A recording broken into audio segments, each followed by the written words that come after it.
Morning. The first thing I'd like to do is invite the committee out for the 2018 Intentional Giving Program.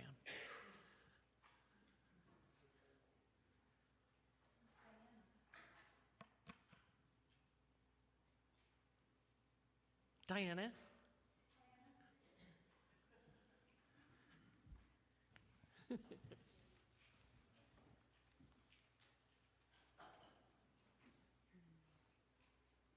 Hi. There we go. All right, good morning, everybody. It's nice to see everybody this morning. I don't usually see this crowd. I'm usually at the 10:30 service. So we'd like to introduce our team this year going into the 2018 Giving Campaign. So it's myself, Sarah Letton, Diana, with Charlie Bourne, who's not here right now, as well as our two ministers. So thanks, everybody, so far. So many of you have probably recently received this in the mail, along with a CD. Nod your head if this looks familiar. So this is what we're up here to just kind of kick it off right now, right? So we're kicking off our intentional giving program for 2018, and that's our idea here is that we're all kind of looking at our finances for the coming calendar year. So I know we did this a handful of months ago. We're kind of realigning the timing of it and looking at a calendar year now, and so that's kind of what we're at. We are hoping to have everybody kind of look at these cards and get cards back that states a pledge, if you're comfortable doing that, by the end of November as our time frame. And let's see. We are going to be, one of us on the team is going to be available at the end of the services now through November. If anybody has any questions, we're really just very open. If you're wondering about anything that happens with the campaign or your support, we're here to answer questions. Dan, you want to add anything? I just want to thank this committee for putting together this beautiful package that we sent out to you, and I really encourage you to listen to the CD. As you're going around town, pop it in. Mary did a great job talking about prosperity and giving and why to give, and we just hope to be very transparent this year in what we're doing here at the center, and our goal is to align what we do with our giving so that there are no surprises. And again, any questions you have will be at the back table, and thank you.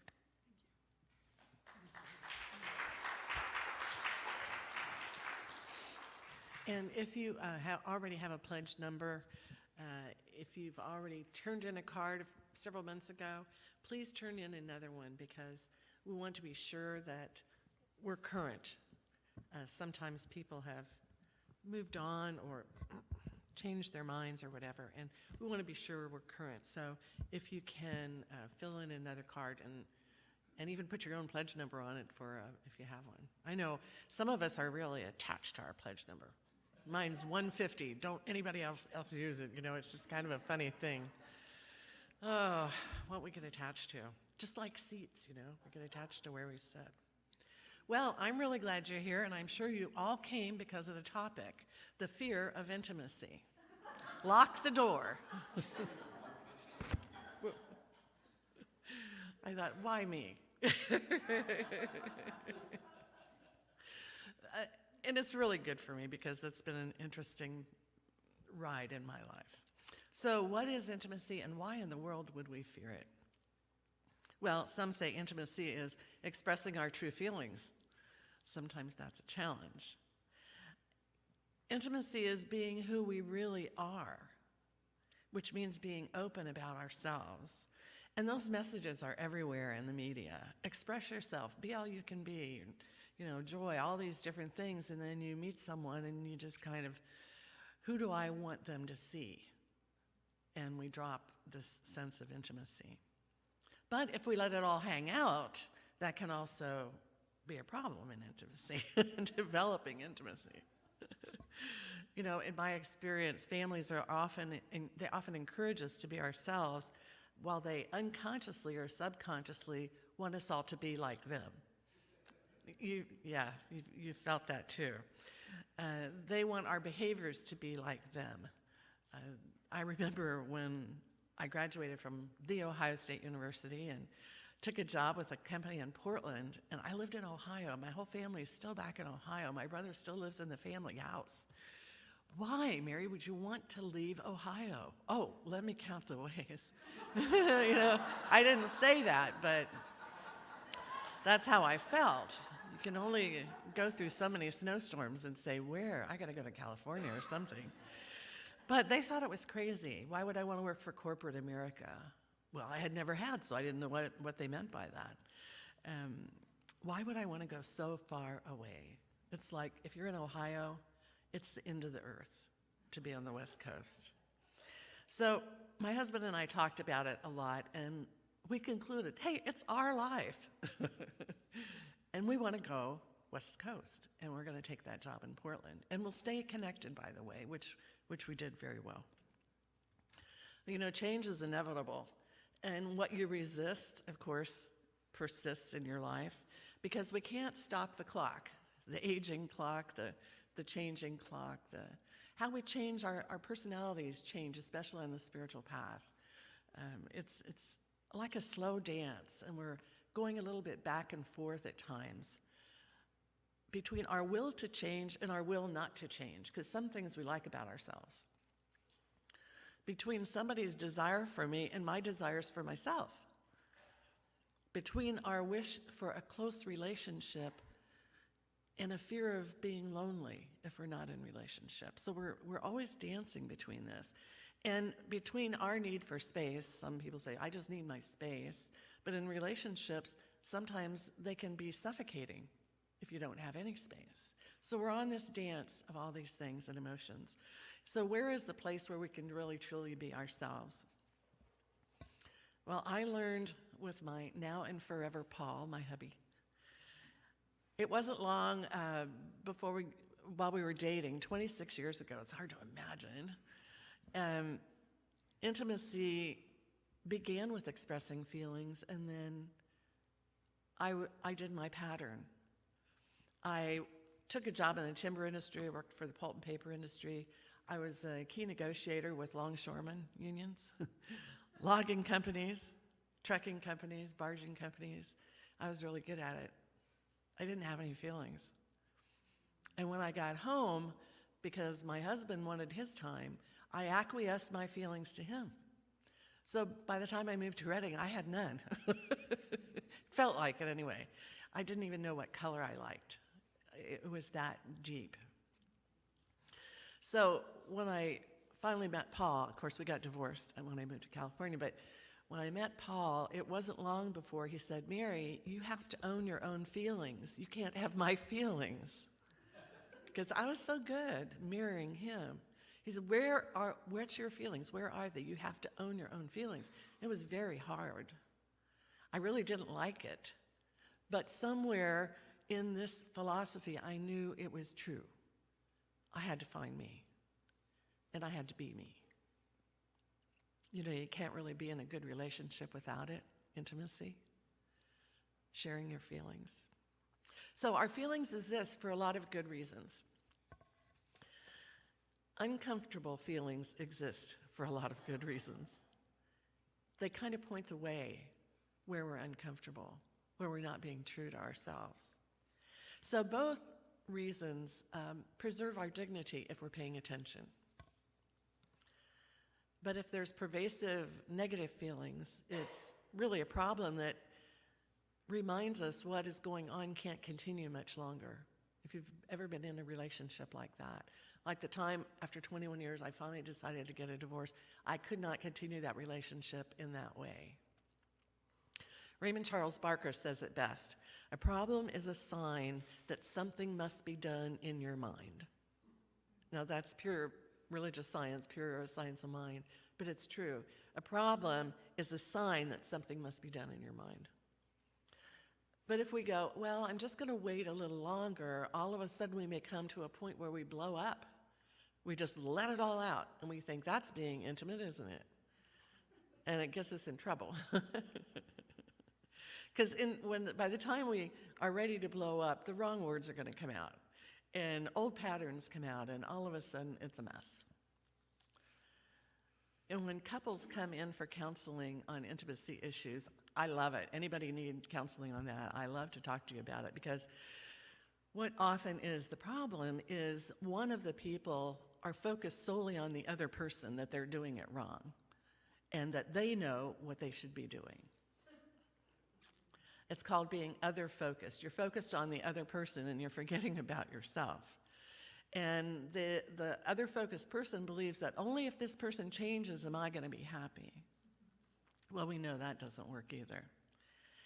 But what happens with other-focused people, they continue to say, if this relationship is going to continue, you have to change. And then nothing changes. Relationships don't improve just because an individual gives up their negative focus on the other person. They have to put the energy back into themselves. Take all that energy and put it back into ourselves. And the real answer to this, to all intimacy issues, is love. Now, you already knew that. I hope it's not a shock. But sometimes our minds want to say it's more complicated than that. It's got to be more complicated than just love. But love is the thing that reveals the goodness in people. It reveals our kindness, our compassion. Sometimes strong men don't want to feel or express intimacy or express softness or sweetness. And sometimes women don't want to appear too strong. They want to be seen as consistent. And, Holmes taught that being misunderstood is not all that bad. It creates a little liveliness anyway. And he's so cute. He's so cute. I've been reading so much of him lately, and I find these little jewels that I hadn't read before. Because he wrote that he, Ernest Holmes, liked to keep a step ahead of people, a step ahead of the humdrum, monotonous, silly sense that some people have. Now, a minister writing that, I just think that's just darling. The humdrum, monotonous, silly sense that some people have, that they have to be consistent. But Holmes highly admired Ralph Waldo Emerson. He was an incredible influence on him. And Emerson wrote, "If over the doorway is a sign that says consistency, I would write, 'Thou fool.'" And in his essence on self-reliance, he wrote, "A foolish consistency is the hobgoblin of little minds." Yeah, you know that one, don't you? "Adored by little statesmen and philosophers. With consistency, a great soul is simply left with nothing to do." Incredible. So it's courageous to move the focus of our energy back on ourselves, because we can find we're being non-productive in a lot of areas if we're blocking ourselves off from being open with other people. It's almost like a dance. It doesn't mean we cut people off. It means we become less of an expert on them and more of an expert on ourselves. I thought that's a really good way to think about it. But from working with longshoremen to getting in this philosophy and being around Sue and learning to cry, and sometimes then you get overly sensitive because everything is emotional. And then you get hurt more often. All of a sudden, it's not once or twice a month or a year. It could be a day. It could be anything. So there's that balance that we're always trying to find, that dance of being confident in ourselves, but also being sensitive.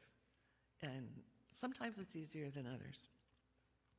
Because our feelings can be a destructive force, but they're also a constructive force. It depends on how you're looking at it. Because we all laugh and cry. We all suffer and get over it. We all get tired and take a rest and then feel energetic again. We fall down and we pick ourselves back up. We get messed up and then we straighten ourselves out. That's the dance of life. So it's mathematically certain if you're sensitive and you're unhappy, you cannot make other people happy. Why? Because we can't give what we don't have. So there's time to rise above it, which is that quote I think was so powerful. You know, years ago, I published my first book, Jump into Life with James Golden. Now, I love doing this. It's 12 of my favorite talks of his. And he loved to skydive, which is him on the cover and also in the book. And he took a lot of people skydiving. You know who you are, but I know some of you did it. He took many people skydiving.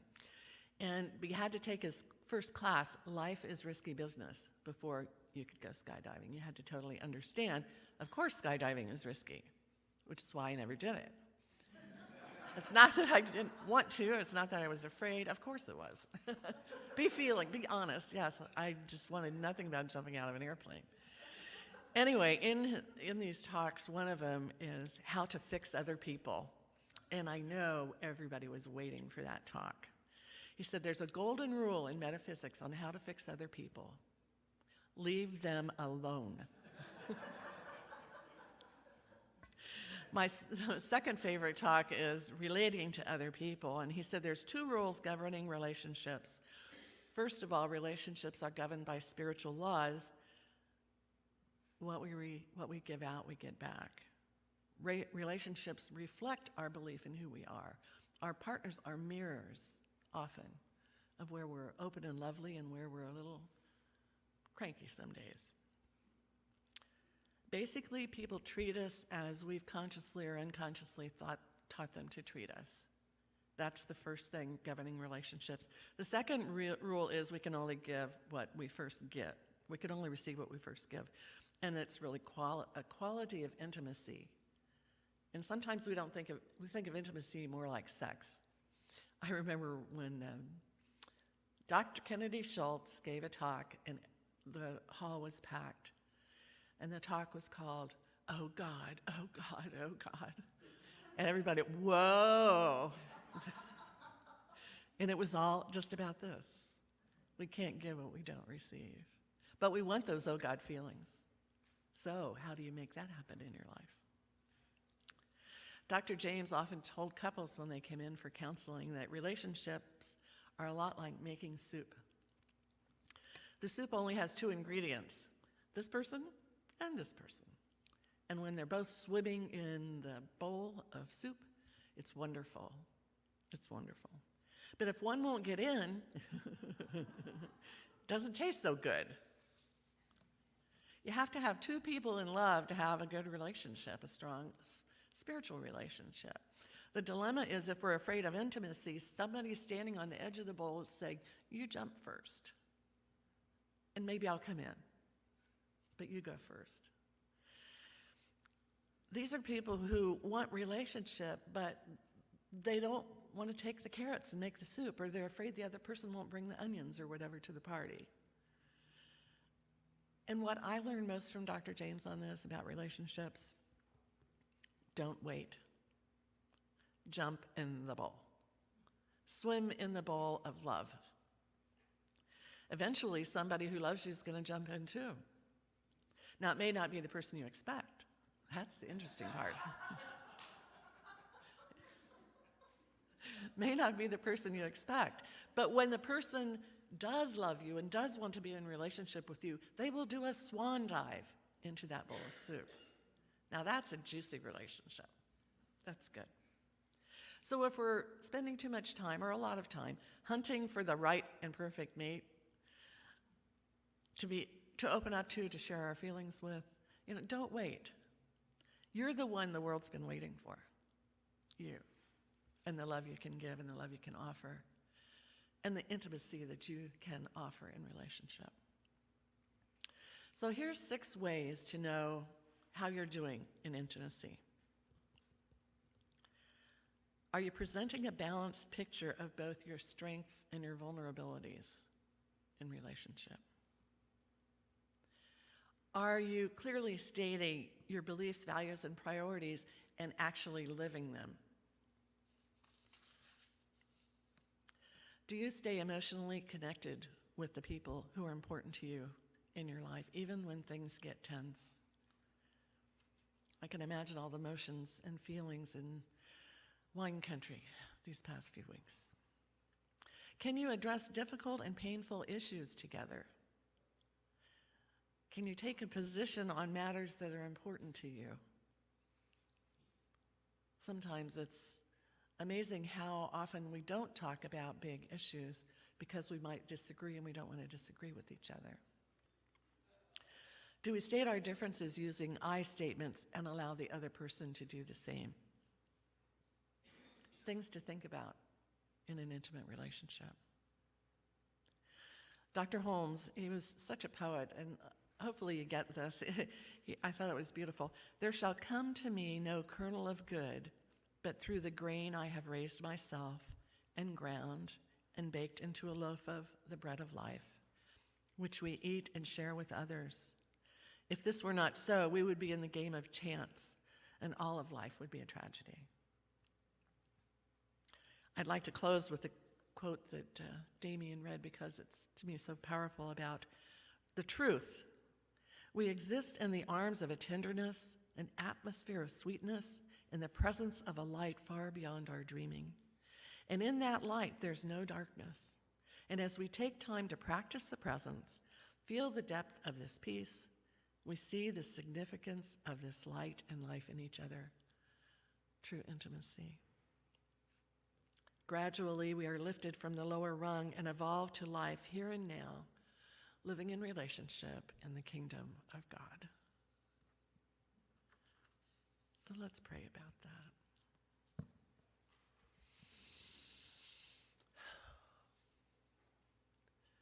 I remember this morning that there's only one dance going on here.